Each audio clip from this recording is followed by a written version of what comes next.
Hey, hey, I think we're live. I never know with this OBS and Restream.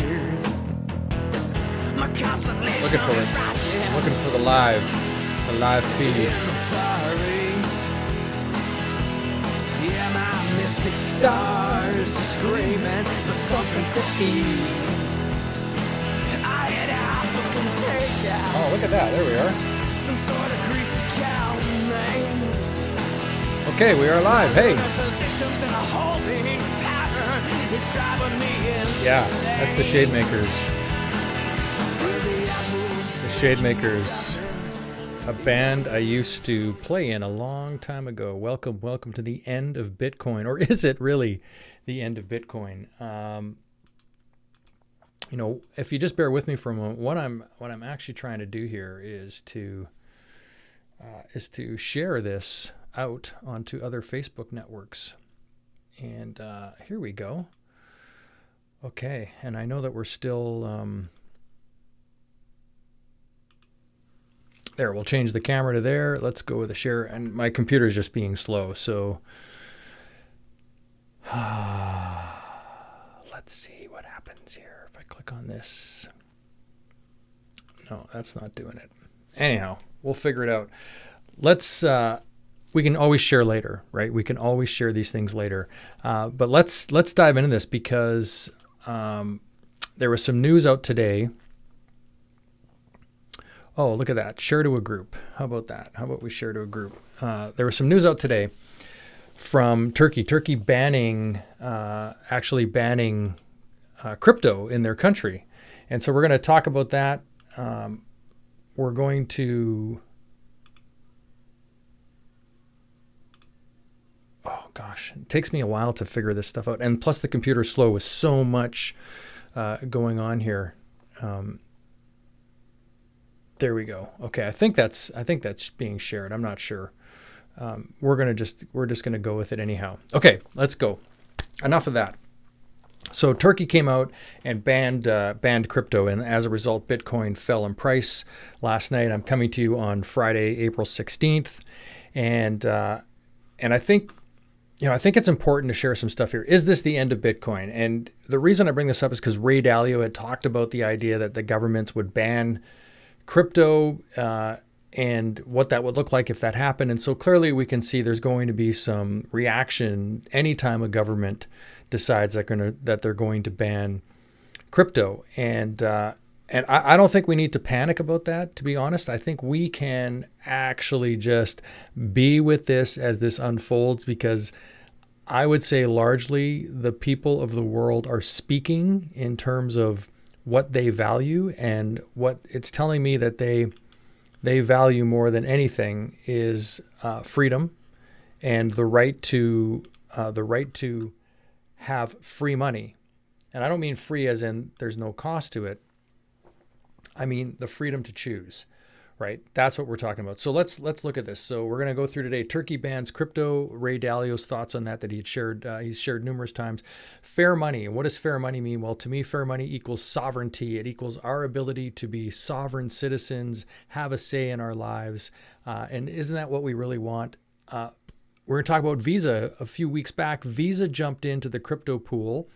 And then why is this... Why is Turkey banning this? Well, there's a government monopoly going on, right? We're going to talk a little bit about that. And then, as always, I have to end these with your mindset around money. And what does that look like? Where are we within our noggins about money and about how we feel about money? All right, so first things up. Here's the press release. And Omkar Godbole of Yahoo Finance did a piece on this today. So here's what, I love this too. Here's what the Turkish government, or whoever it was, Turkish Fed or the government said. It is considered that their use, crypto assets that is, in payments may cause non-recoverable losses for the parties to the transactions due to the above listed factors. And I'll get to those factors. And they include elements that may undermine the confidence in methods and instruments used currently in payments. The Central Bank of Republic of Turkey said in a press release titled "The Regulation on the Disuse of Crypto Assets and Payments." So there it is. It wasn't the government. It was the Central Bank of Turkey. And I love it's that the way the use of words. People, if there's one favor you can do yourself, it's to always just look at the use of words. And, sometimes I just love word salads. It's like, how many words can we use to not really say what we want to say, but to make it seem like we said something, or to hide what it is that we're saying? I mean, it is considered that their use in payments may cause non-recoverable losses. Like, have you ever had a non-recoverable loss through the use of money, through the use of currency? Has that ever happened to you? I know I've had an unrecoverable loss through the use of my currency. I've lost currency. I've dropped dollar bills and lost that currency. So to think that that's a reason, kind of crazy to me. And they include elements that may undermine the confidence in methods and instruments used currently in payments. Well, you want to talk about the undermining of confidence? Let's just talk about inflation and the rapid printing of money. I think inflation last year in Turkey, they said it in this article, I'm going off my memory from this morning, was upwards of 12 to 14%. And again, I've talked about inflation. Inflation is not higher prices. Inflation is the devaluing of the currency. It is actually the inflating of the money supply.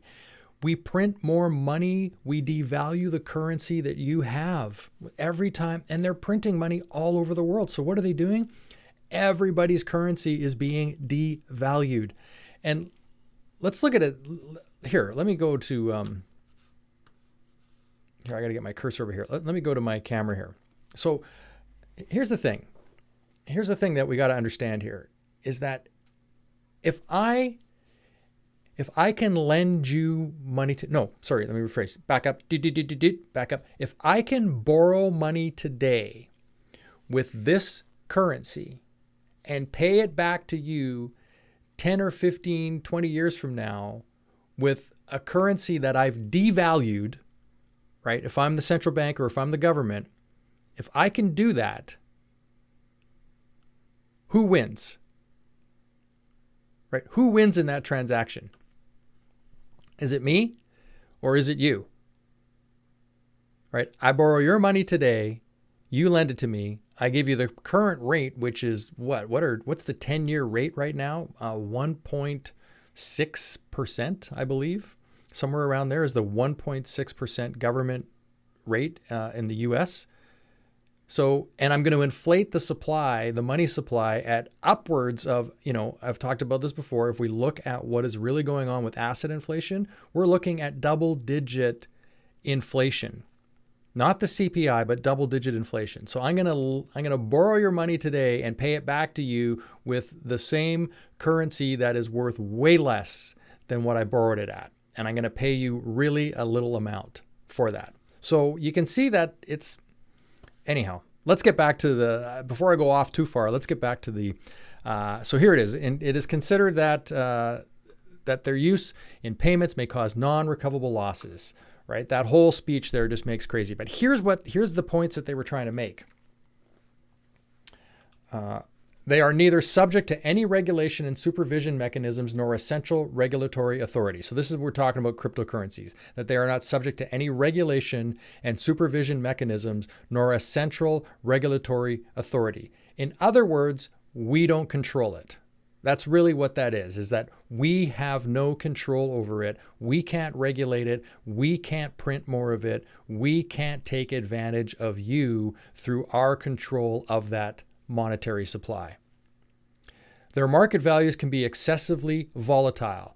Well, okay, so let's talk about volatility. Yes, volatility can be scary when something is going up and down in price, right? Up and down in price. But let me ask you, in the 10 years that cryptocurrency, mainly Bitcoin, has been around, it's gone from no value to a valuation of $61,000 per coin. What have currencies done in the last 10 years? Their true spending power, their true ability to buy you an asset. Well, that should tell you right there. If at some point Bitcoin was worth nothing, it was created, and now it's worth $61,000 per coin. And at one point, there's been volatility, but over the long term, it's done nothing but go up in value because it's a perceived store of value. How about they may be used in illegal actions due to their anonymous structures? Gosh, I'm thinking regular fiat currencies are never used in illegal actions. There's no money laundering going on at the banks at all. Nobody is using regular dollars or regular currencies for any kind of illegal activity. Wallets can be stolen or used unlawfully without the authorization of their holders. Okay. Have you ever had something stolen from you? I mean, that's their reason, is that wallets can be stolen or used unlawfully without the authorization of their holders. You know, this kind of stuff happens. Fraud happens all the time. Things get stolen all the time. That, to me, is not a reason for this to be happening. And finally, transactions are irrevocable. Okay, so you can't ask for your money back. Well, there's plenty of things that you go buy where it's buyer beware, right? You can't ask for your money back. Go buy a used car. Chances are, most times if you buy a used car, especially if you do it as a private deal, you can't get your money back. You own it. That's it. It's buyer beware. So, you know, I just look at all of this stuff as kind of doublespeak, as the ability to, you know, try to use some language and terminology that scares us, but really when you dig into it and look at it, it's really about them protecting their place in the money supply. It's about them having and maintaining control. And what does that control look like? Well, let's talk about fair money. Here's the underlying, and I owe this to Tim Begley, and I don't know where my friend Tim Begley, he had shared a post this morning on WhatsApp, which brought me to this article in Yahoo Finance about the banning of crypto in Turkey. And he talked about it as fair money. Here's what he was saying, and I agree with him totally, is that what crypto has done, what Bitcoin has done, is it has allowed people who don't have access to financial markets, who don't have the ability to invest in the stock market, who don't have enough money for a broker to take them seriously, for the people that are unbanked, that don't even have bank accounts, they've been able to buy a couple of Satoshis, or sats as they're called, you know, just make a small amount of money or investment into Bitcoin and have that, or some other crypto asset, and have that go up in value. They've been able to take advantage of what I would call fair money. What is fair money? Fair money is something that is decentralized, that is not controlled by a consortium of individuals or corporations that they can hang over us.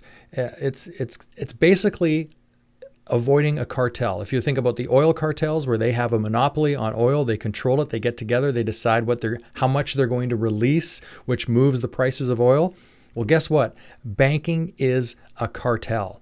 The Federal Reserve in the U.S. is not owned by the people. It's not owned by the government. It is a private group of individuals and corporations that run the Federal Reserve, and they have a vested interest in maintaining their monopoly on the money supply. And they can print as much as they want. Again, goes back to that, if I can borrow money from you today at 1.5% and over the next 10 years and devalue it through my printing and pay it back to you in 10 years with money that I just printed out of thin air in order to pay you back, who wins? This is the system that we have. Not good or bad. I'm just trying to expose what it is so that you and I, as we talk about this, as we share in this information, we can make better choices with our money. We can understand the way the system works. It's like any game. When you know the rules of the game, you stand a chance of winning. When you don't know the rules, it's pretty hard to win at the game. So I'm all for fair money. I'm all for decentralized money. It's going to cause some challenges. Just think about it. Right now, what do the banks do? They have an unlimited supply of printing money to lend out at the interest rate that they want to set. Right? We have what they call fractional reserve lending. Well, guess what? Fractional reserve lending in North America has ended. There is no longer a requirement for the banks to keep any fraction on file. It used to be if they had $1, if somebody deposited $1 in the bank, they could borrow out $9 against that or lend out $9 against that, right? There's no longer a requirement for a fraction of reserve in the banks. It's been taken out. So they can just print money as much as they want. Now, it's not as much as they want. There are some sort of balance sheet rules that the Fed has set up with the banks, but essentially it's a print on just let's let the printing presses run. And when you think about it, every dollar that is out there is debt. It's all debt. Somebody else is carrying that debt load for every dollar that has been put into circulation. Okay? So let's have fair money. And then that brings us to Visa. So, the end of, is this the end of Bitcoin? I don't think so, because let's look at this. Visa makes a move to allow payment settlement using, and I just want to get back to that there. Okay. Using cryptocurrency. So back on March 29th this year, Visa Inc. said it will allow the use of the cryptocurrency USD coin, which is considered a stable coin. It runs on the Ethereum network to settle transactions on its payment network. The latest sign of growing acceptance of digital currencies by the mainstream financial industry. So what that basically means is that I can take my Ethereum coins or my Bitcoin or any coin that I own, I can convert it to the USD coin, which is a stable coin, which is always priced at $1. So it matches the price of the US dollar. And I can then make my payment to Visa, right? So I can keep my wealth in Bitcoin. Ideally, I never want to sell it at this point, but I could keep my wealth in Bitcoin, allow it to maintain its, value. And although it is volatile, I believe long-term it is only going up. It's not going to come down. I can hold it in there, and then I can settle my transactions with Visa using the USD stablecoin. And here's the thing, is the USD stablecoin, it actually has to have the money to back it. Wow. Yeah, it's not just like the way the banks are, where they don't have to have reserves. They actually have to have the reserves. At least that's my understanding. And if somebody knows different, please put in the comments and correct that. So Visa's on board. This is adoption, right? This is adoption of crypto. And yes, the government may ban it. They may try to ban it. I don't think they're going to be successful. I think the people have a lot more power around the world than what governments are giving us credit for. And so what I do see is a race to somehow level the playing field for themselves and figure out a way to make sure that they collect every tax dollar that is owed on every Bitcoin transaction. So here's the thing, is because Bitcoin is not a reserve currency, it's not an actual currency, it's an asset. So every time you sell it, if you have a gain, you'd have to report that gain, right? And that's what I see more, is that there's going to be more and more clamping down on how can we make sure we're getting our tax dollars. And if anything, hey, let's talk about this for a moment. First of all, the government monopoly, right? So they want to control all of the money supply. But here's what I think might even happen along the way, is it's possible that the regular banks, they're the middleman right now, right? They're the ones that are doing the most printing of money. You go in for your mortgage, you go in for your loan, whatever that looks like. They print the money, and they, through their computer systems, they do their series of debits and credits, etc. Right? What happens if the institution or the banks, and I'm talking about the big banks, the Federal Reserve, the Bank of Canada, the Bank of Japan, Bank of England, et cetera, what if they decide that they're going to bypass the middleman and go direct to the people? In other words, if you want to borrow money, you actually borrow directly from them. If you want to settle any transaction, you kind of do it through them. Now, what would that do is that would give them the ability, if everything goes digital, they've had digital money for a long time. Bitcoin has now made it so that it can all be traced, can all be tracked. Well, let's say they decide that they want to get every tax dollar that's owed to them. So there's no offshore accounts anywhere. There's no ability to hide money anywhere.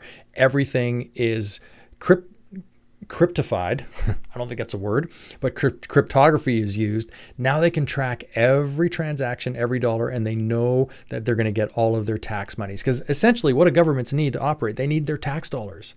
That's what they need, or the ability to print money. But still, they owe the money to that cartel of banks under the Bank of International Settlements, right? So that's still at play. And this is, brings us to the fiat currency, right? The governments want to control their fiat currency because they can do whatever they want. They can hold the power over the people. And what does fiat mean? It just means paper. It's not backed by anything. It actually says on it, I believe, backed by the faith and credit of the government. Well, who's the government? It's the people, right? The people are supposed to be the government. The government works for the people. At least that's how it's intended to be, not the other way around. So this gets us to sovereignty.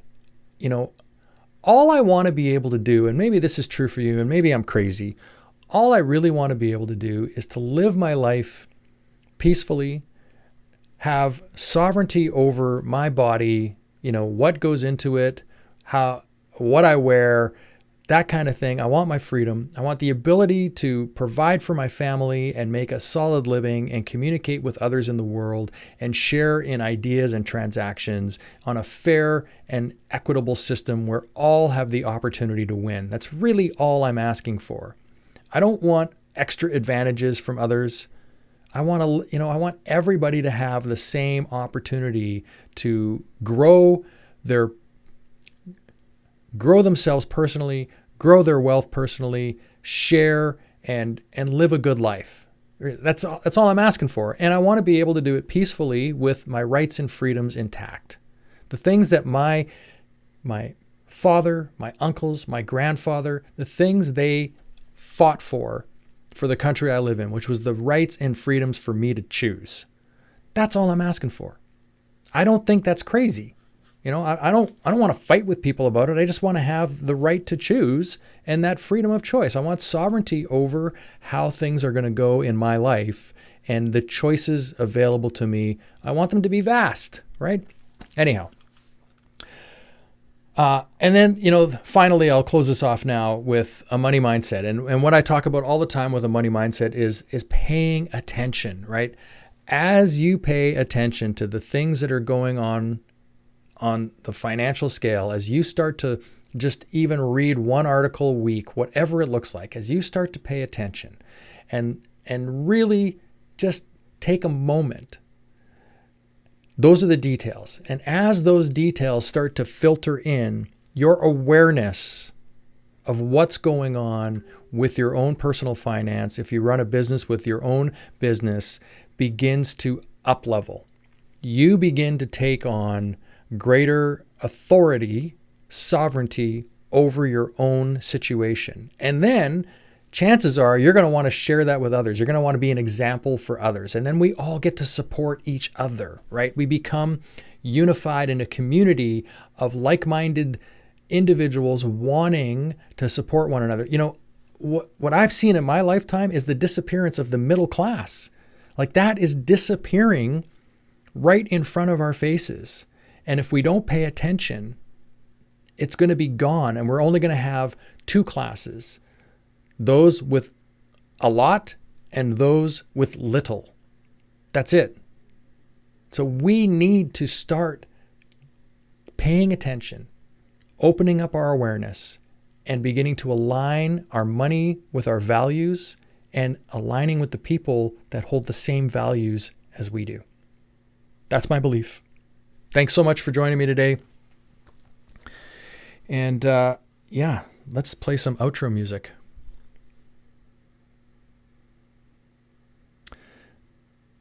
Apparently, I got to turn up the volume. Remember I turned it down? Yeah. I'm getting younger. Well, that much is clear. I just remember playing this in the studio so many years ago.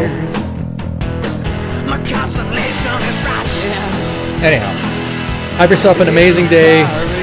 Peace out.